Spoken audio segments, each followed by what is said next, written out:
on a $7 million school bond. The Big 12 boasts the latest NCAA men's basketball championship team. We hear from Coach Drew. And the family of Captain Sir Tom Moore issues a 100 charity challenge to the nation. The 4 states' most watched news starts now. Voters across the 4 states head to the polls today, deciding a number of local issues ranging from school board members to school bond proposals. This is KOAM News at Noon. I'm Tanya Bach. Topping our first 7 minutes, it is Election Tuesday in April, and we caught up with residents in Carl Junction who are voting on 2 hot-button issues today. The first, a $7 million school bond proposal to pay for repairs, including fixing roofs, windows, heating, and ventilation systems. The bond would keep the property tax levy at its current rate. Now, the second issue in Carl Junction is another try for the city's use tax.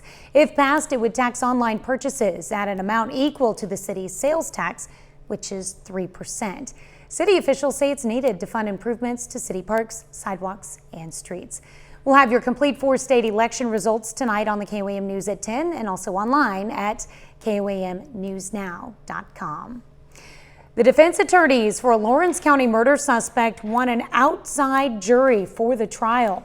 KOAM's Chris Warner was in court yesterday, and he has more. Monday's hearing was for a change of venue, more specifically, a change of jurors. Now, back in August of last year, Sarah Pasco of Aurora was shot and killed, and another woman shot and injured in Lawrence County. Authorities have ultimately charged 10 people in the case. 5 are charged with capital murder, 4 are charged with first-degree murder, and another is charged with hindering prosecution of a felony. Monday, a change of venue hearing was held at the Jasper County Courthouse in Joplin for one of those defendants, Gary Hunter Jr., who could be facing the death penalty. The defense pushed a case for a jury to be selected from Jackson County, Missouri, stating that the local jury pool has been contaminated by media coverage of the case from Joplin and Springfield. The prosecution says it disagrees. I think it's unnecessary. That's not the rule. That's not the theory. This is a death penalty case, so I understand what the judge has to consider.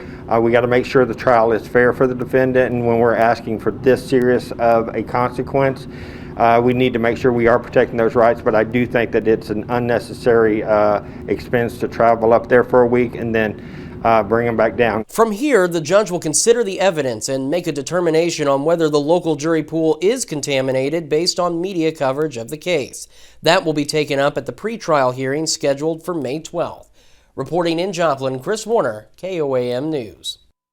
The attorney for the defense, Thomas Jacquino, left the courthouse before we could ask him for an interview.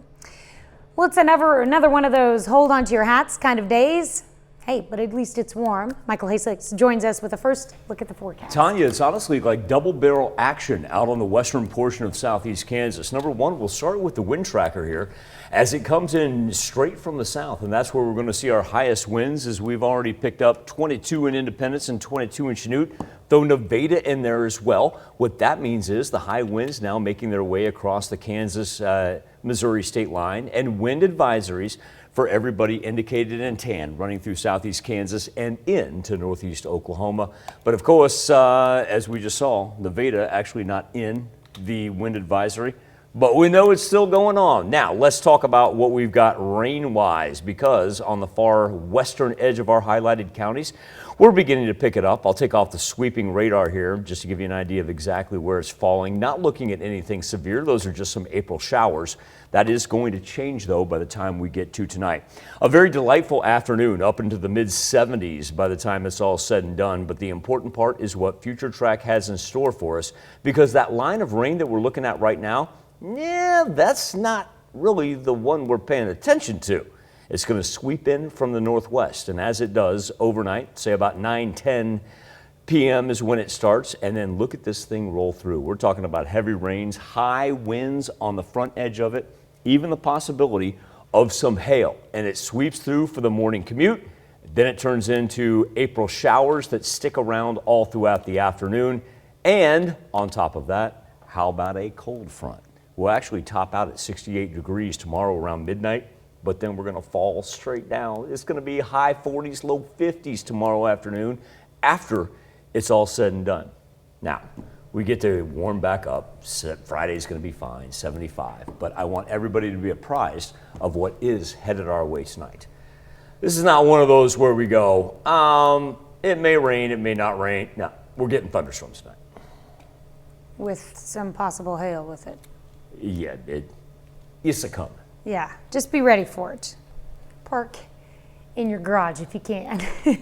Thank you, yes. All right, thanks, Michael.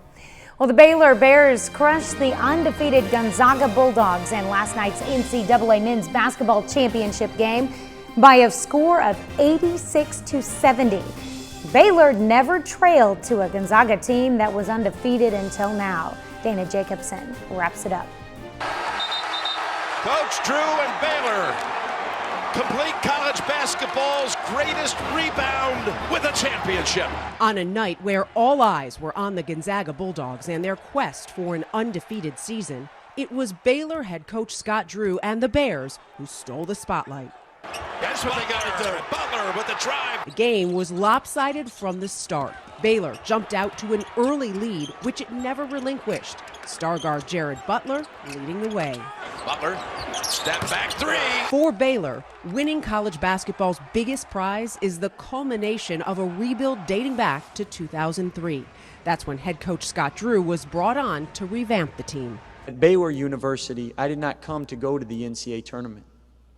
We came to win games at the NCAA tournament. We came with the chance to win a national championship. After 18 years, his words proved prophetic. Hey, Texas, we got a national championship too. It's just the best way to do it on national TV, NCAA tournament championship game. Like it's amazing to do it. Gonzaga's heartbreak was palpable days after their dramatic buzzer-beating semifinal win against UCLA. Sox for the win! Oh, yes! Head coach Mark Few said even with the championship game loss, his Bulldogs should hold their heads high. You can't go 31-0 and get to the last night, and get beat and feel bad about it. Dana Jacobson, CBS News. That's a look at today's top stories and weather in our first 7 minutes. Up next on KOAM News at Noon. It's the latest celebrity charity challenge. I'm Ian Lee with why this one will get you counting to 100. And later, we're making delicious drumsticks in the Mr. Food Test Kitchen. A host of celebrities are helping kick off a campaign to celebrate the generous spirit of Captain Tom Moore, the 100-year-old British veteran who died of COVID this year. CBS's Ian Lee is in London with more on the 100 Charity Challenge. Captain Tom Moore stepped up during the darkness of the pandemic, walking laps around his backyard to raise more than $53 million for the UK's National Health Service and inspiring millions around the world. So together we can continue. Now Captain Tom's family wants the 100-year-old's legacy to march on. Invent your challenge around the number 100. And you imagine if he was still here, he would just be thinking this was the best thing ever. 39. They teamed up with everyday folks 53. and some famous faces, including actress Judi Dench and soccer star David Beckham. Last year, Captain Tom inspired us all and filled the world with hope. The challenge will play out over what would have been his 101st birthday. So whatever you can do it 100 times to help raise money for charity. You can do anything for the challenge, like bake 100 cakes, do 100 push-ups, or simply walk 100 steps. 1, 2, 3. Just make sure you don't pick something too difficult to complete. This is not easy. Captain Tom's grandson recommends to just keep it fun. This is your opportunity to do something absolutely joyous when we're just coming out of this pandemic. And remember, it's not just about getting to 100, but ensuring, as Captain Tom used to say, tomorrow will be a good day. Ian Lee, CBS News, London. If you want to take part in the challenge, you can post your journey on social media with the hashtag CaptainTom100. Still to come on the KOAM News at Noon, Mr. Food. With what we're whipping up today, you'll not only be able to feed your family, but you'll be able to feed your piggy bank too. Gotta feed that piggy bank. But first, Michael Asip returns with your complete forecast.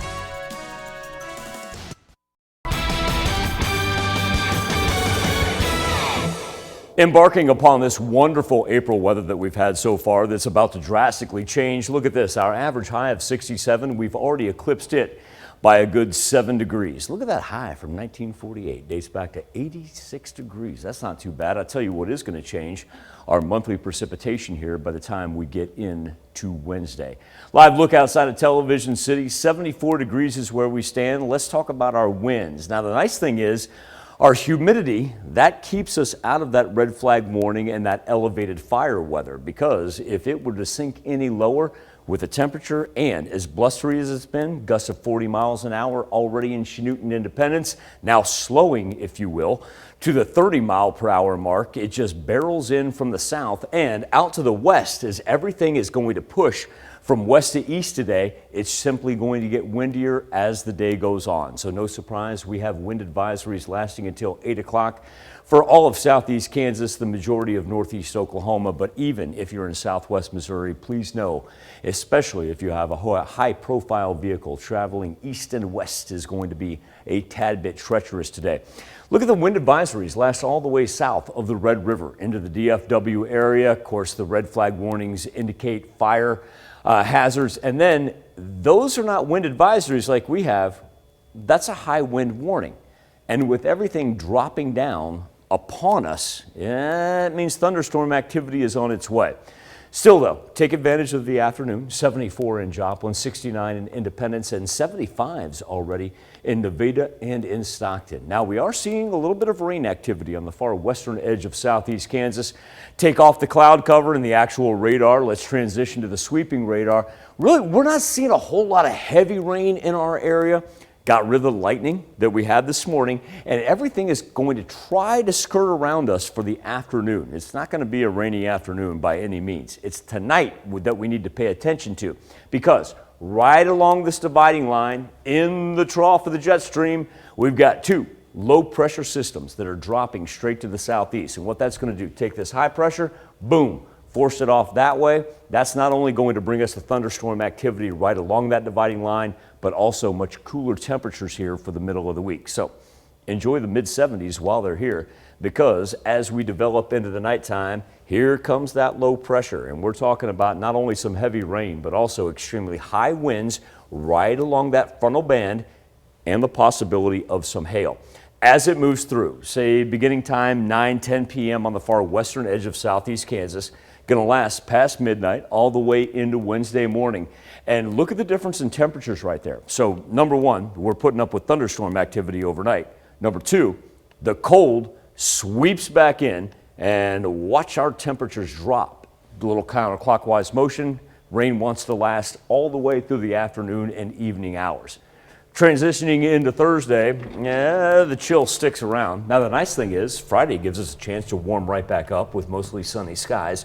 So it is a one-day affair. But Tanya, I think the big thing is, with that possibility of high winds and hail, want to make sure that everybody has everything locked down, secured on the porch, outside. Also too, make sure you got your car, carport, garage. Yeah, I'm a little bit worried about the hail increased chances. And a third thing. Bring your pets in. No, that's great advice. Yeah. Absolutely great advice. No, the third thing I wanted to make everybody apprised of is that along our rivers, I'm looking at this right now, Neosho, Spring, Marmaton, Little Osage, Osage. If you live around those, anticipate those coming up to the banks. All right. All right, a lot to keep out for. What time do you think it'll all start in our areas? I'm going to go 9-10 p.m. on our far western counties of southeast Kansas, pushing through the state line, say probably about 3-4 a.m. The heaviest part leaving southwest Missouri, 7-8 a.m. All right, so a lot of people, it'll be on their morning commute. Right, So yeah. Be careful.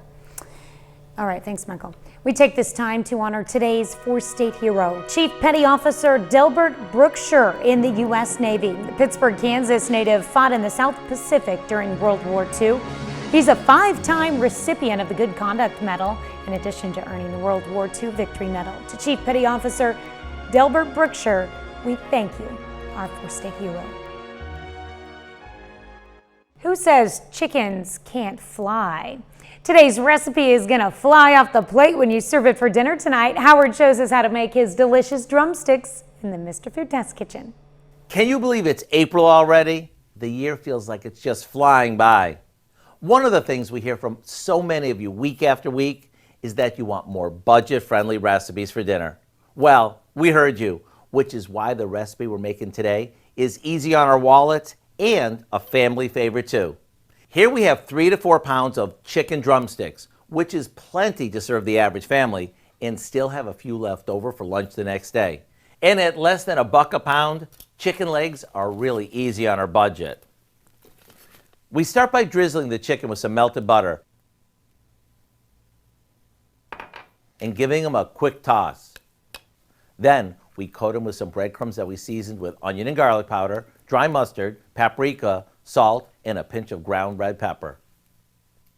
We bake these until no pink remains and the coating is crispy and golden. Then all you got to do is ring the dinner bell and watch everyone come running. The true test comes after you take your first bite. Is it crunchy? Yes. Juicy? Sure is. A winner? You betcha. To get the recipe for what we call delicious drumsticks, all you need to do is check out our website. I'm Howard in the Mr. Food Test Kitchen, where today we found a budget-friendly way for you to say, ooh, it's so good. Budget-friendly way. I'm not sure what that meant. Here's a look at our 4 state market prices.